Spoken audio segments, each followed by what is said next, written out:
Oke, Bismillahirrahmanirrahim. Mungkin saya nggak panjang-panjang. Enggak, tapi ini ada 3 pertanyaan saya jawab dengan satu konsep sekaligus. Ini tadi Cak Mat tanya tentang teori konstipasi, teori konspirasi, dan segala macamnya itu tadi. Terus pasrah itu kapan supaya pas dan bener, dan sekaligus ini ntar menjawab Mas Alfian sing Tuhane udut kuwi mau. Neng enak Mas Tuhan iso ganti merek sak enake dhewe iki. Enak gue. Nek lagi kiri ya Tuhane kiri. Nek lagi sugih ya Samsu. Samsu ki rokok butuh komitmen. Nek udut tuh suwe banget kaya rabi wae udut. Suwe ini meng rokokan wae komitmen. Oke, ini saya mungkin memberi sebuah konsep dasar. Ada 3 hal. Pertama, yang harus diawasi adalah prekonsepsimu terhadap sebuah konsep. Nanti saya jelaskan lebih jauh. Nomor 2 adalah pemahaman atas limitasi dirimu sendiri. Nanti saya jelaskan lebih jauh. Nomor 3 tentang konsep pasrah. Posisi pasrah apa dan di mana, itu konsepnya garisnya harus jelas. Ini Mas, tadi yang tanya tadi tentang pasrah sama Mas Hidayat. Oke, Mas Hidayat. Oke, kita nyambung. Saya pengen menawarkan konsep yang selama ini saya pakai. Saya dalam hidup saya nggak ngomong ini harus kayak gini ya. Saya cuma menawarkan konsep yang saya pahami. Ini juga berhubungan dengan kesuksesan orang, berhubungan dengan bagusnya organisasi atau enggak, hampir berhubungan dengan segala hal dalam hidupmu. Karena manusia sama-sama dikasih modal 24 jam dalam sehari. Manusia sama-sama dikasih modal energi segitu, tapi ada yang efektif berhasil, ada yang tidak. Apa yang salah? Nah, saya kemudian ada rumus, ada konsep yang saya pakai, yaitu kita harus ada lapis di dalam luar diri kita. Sehingga kita tahu kalau sesuatu masuk lapisan yang mana, dia butuh energi yang sebesar apa, dan apakah kita harus pasrah ataukah kita harus berusaha. Ini tadi yang saya maksudnya gini, satu prekonsepsi, kalau Anda ngomong pasrah, Anda komplain karena pasti Anda berhubungan dengan hasil. Yus nanti laku apa ora terserah, tak pasrah. Nah, pasrah karo hasil itu jadi satu konsep. Padahal itu 2 konsep yang sama sekali berbeda. Pasrah ya pasrah, gue bekerja keras itu pasrah. Karena kamu tidak menagih hasil di situ. Tapi saya main konsep ada 3 lapis itu. Lapis yang paling dalam, yang paling dekat dalam diri saya adalah itu yang paling energinya paling banyak dikeluarkan dan paling banyak dipikirkan. Itu adalah saya sebut sebagai lingkar pengaruh, di mana kita bisa benar-benar mempengaruhi sekitar kita. Mempengaruhi dalam tanda petik, dalam arti bukan propaganda ya. Maksudku gini, kalau orang nyetir itu kan kamu bisa mempengaruhi motormu mau kemana. Jelas ya, itu namanya lingkar pengaruh pertama. Kamu benar-benar bisa melakukan sesuatu dan langsung di depanmu. Kamu langsung bisa melakukan. Nah itu garis pertama. Saya sebut sebagai lingkar pengaruh lah, anggap baik gitu. Lapis kedua saya sebut sebagai lingkar peduli. Jadi saya memperdulikan, tapi saya tahu persis bahwa saya tidak benar-benar bisa merubah terlalu banyak. Kalau naik motor tadi lingkar pengaruh adalah yang nyetir, lingkar peduli adalah kamu yang dibonceng. Kamu kan pasrah sama yang nyetir. Yo cuma bisa monceng belok kiri, kamu ikut belok kiri kanan karena kamu di atas motor. Kamu bisanya hanya peduli. Hanya awas hati-hati, hati-hati. Ngerem, ngegas. Itu pun kalau kebanyakan ngomong disikut mesti. Asu kakek nganggep gue sih nyetir kene. Main bonceng, ya kan gitu. Jadi ada kalau kamu pada lingkar peduli itu jangan terlalu stres. Orang kamu juga sudah keputusan awal bahwa kamu mau bonceng dia. Peraturannya juga, aplikasinya juga pasti berbeda. Nah, itu yang saya sebut sebagai lingkar pengaruh. Ini langsung ke Mas Alvin tadi. Angel tentrem ngasih Tuhan udut ini mau. Ini menarik banget ya. Anda stres pada informasi di lingkar perhatian, itu butuh Anda perhatikan. Anda tahu kalau Anda itu bikin Anda stres, Anda tinggalkan nggak masalah. Nggak usah baca koran sekalian, nggak usah nonton TV sekalian, karena itu hanya di lingkar sangat luar, lingkar perhatianmu tok. Jauh di luar sana, bukan di lingkar pengaruhmu. Orang yang sukses adalah bagaimana dia mempelajari dan melakukan sesuatu secara efektif di lingkar pengaruhnya. Wong kue neng kene mumet sing neng adoh. Ngopo kue mumet adoh ngono? Udah itu jadikan faktor lain. Jadi gini, kalau lingkar pengaruh itu yang nyetir, lingkar kepedulian adalah yang bonceng, lingkar perhatian adalah motor lain. Pernah kamu dalam hidupmu ono wong ngelanggar lampu merah? Wah, kayak asu kayak mana stres kayak ngelanggar lampu merah wong kayak motor dicekel polisi tau ya. Kamu buang waktu. Gimana itu sama sekali di luar pengaruhmu, Dan kamu juga nggak harus peduli 100%. Tapi kamu bisa ngambil pelajaran tuh. Ngelanggar lampu merah, ketangkap polisi. Jadi kamu ketika nyetir motor, jangan ngelanggar lampu merah. Atau kalau kamu dibonceng, ngomongi, jangan ngelanggar lampu merah. Jelas ya? Jadi jangan stres pada sesuatu yang di lingkar perhatian. Aduh, lingkar perhatian. Masih sangat banyak PR di lingkar pengaruh di sekitarmu. Kalau kamu sehari-hari ngobrol apa? Ada yang ngobrol ekonomi Indonesia. Ada yang ngobrol calon gubernur siapa. Tapi kita banyak loh di Twitter gosip. Nanti reshuffle siapa. Wakil presiden mau diganti ada Malik katanya. Aku ngekek itu loh. Daftarin. Mau diganti ada Malik. Gali suku kubur. Nah itu banyak orang-orang yang ngobrolnya di topik-topik di lingkar. Engkau ketemu orang juga gagu.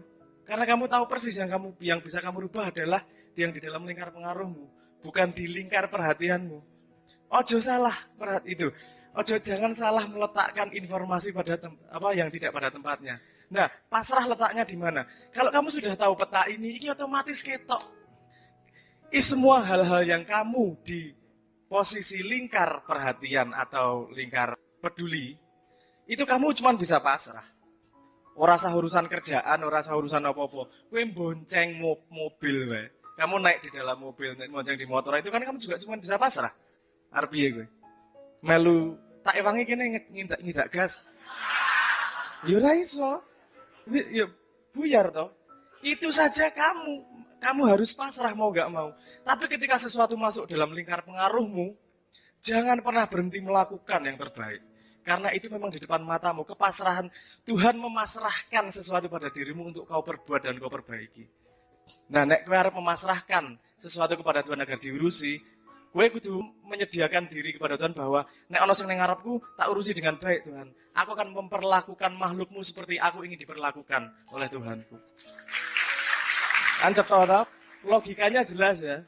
Nah, ini benda hal-hal ini, sesuatu di sekitarmu itu juga masuk lingkar pengaruhmu atau lingkar pedulimu atau lingkar perhatianmu. Bukan berarti dicuekin ya, tetap diperhatikan. Karena kalau Tuhan ngejabai, suatu saat itu akan menjadi lingkar pengaruhmu. Dan ketika itu menjadi lingkar pengaruhmu, kamu harus siap dengan segala kebutuhan pengetahuan, kebijaksanaan, dan cintanya. Ngaten nggih. Paham ya pertanyaan? Nah, ini akhirnya ketakon. Ada teori konspirasi, itu lingkar pengaruh, lingkar peduli, atau lingkar perhatian? Atau di luar lingkar perhatian? Kapan-kapan itu diomongkan, nggak masalah, tapi nggak perlu diomongkan besar-besaran. Itu semua juga nggak primer kok.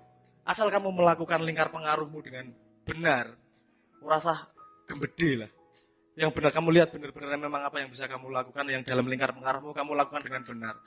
Merasa nyalah ke wong dhisik, sementara lingkar pengaruhmu belum kamu lakukan dengan benar-benar. Jelas ya filahnya ya. Pasrah kapan sudah oke ya. Supaya pas dan benar. Tadi ada pertanyaan seperti itu, benar nggak?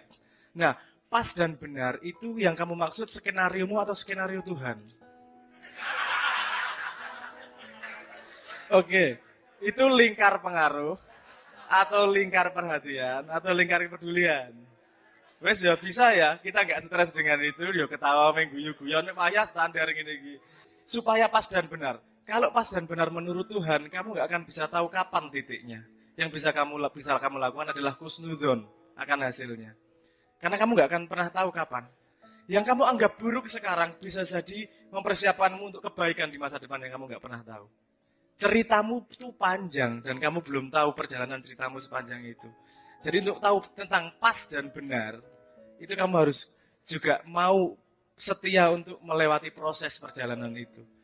Mesti ngalami enak, ngalami ora enak, ngalami gelo dan seterusnya. Itu coba kamu perhatikan langkahnya, kamu belajar apa. Karena saya yakin kalau kamu berdoa misalnya kamu minta mobil sama Tuhan, Tuhan tidak akan langsung memberimu mobil. Tuhan akan memberimu rezeki untuk bisa beli bensin mobil dulu. Kalau kamu langsung dikasih mobil, nggak punya duit untuk beli bensin, yang gue ngopo mobilmu. Komprehensif Tuhan itu mikirnya. Kue paling ya kermi babi bandingi menungso itu loh yang saya pernah ngomong itu loh. Jadi nggak pernah mengira kamu ngopo tuh aku orang tekan-tekan kono. Jangan-jangan kamu dalam lingkar pengaruhmu belum lengkap kamu lakukan, belum lengkap kamu bereskan. Nanti kamu dikasih mobil nggak bisa nyetir, dikasih mobil nggak bisa beli bensin. Dikasih mobil malah gue gayang-gayangan. Kan kamu pengen diberi sesuatu sama Tuhan yang ingin mendekatkanmu kepada Tuhan. Ketika kamu memintanya sama Tuhan, pasti dikasih alat semua yang dikasih agar mendekat kepada Tuhan. Kalau menjauhkan, ya rasa dikasih sekalian. Apakah itu kalau tidak dikasih, apakah buruk? Baik, buruk, itu selalu butuh measuring stick bahasa Inggrisnya. Bahasa Indonesianya apa ya? Selalu butuh tolak ukur. Saya kita takon, dalam tolak ukur kesejahteraan, korupsi itu baik atau buruk? Buruk. Untuk rakyat. Kalau untuk yang korupsi? Ayo toh. Baik, buruk itu sangat-sangat relatif. Kamu lihat dari sudut pandang mana, yang lihat siapa, urusan kesejahteraan atau urusan pahala dosa, urusan sekarang atau besok, atau masa depan, atau anak cucu. Nah, variabelnya amat sangat banyak. Kalau kamu mikir itu terlalu jauh, tidak akan ketemu jawabannya kecuali nunggu waktu. Daripada mikir itu stres, itu kan lingkar perhatian juga. Lakukan di lingkar pengaruhmu. Di lingkar pengaruhmu, lakukan sebaik-baiknya. Yang kamu tahu aku melakukan baik. Karena lingkar pengaruhmu kecil, kamu akan diperjalankan yang tidak kamu ketahui jalannya lewat mana. Tuhan tidak akan disangka-sangka datangnya dari mana untuk ke tempat yang kamu tepat di mana nanti. Apakah lingkar pengaruhmu tambah luas? Apakah lingkar pengaruhmu sedikit tapi sangat penting? Nah, dan seterusnya lah segala macam Tuhan yang tahu. Yang bisa kita lakukan adalah khusnudan dan berbuat sebaik-baiknya. Sesuai dengan bagaimana kita bisa melakukan. Nah, menurut saya sholat, yaitu tadi, sholat itu salah satu cara kita melatih pemahaman kita tentang positioning tersebut. Apakah kita di lingkar pengaruh, apakah kita di lingkar peduli, atau di lingkar perhatian. Karena ketika sholat kita dilatih positioning kita sama Tuhan.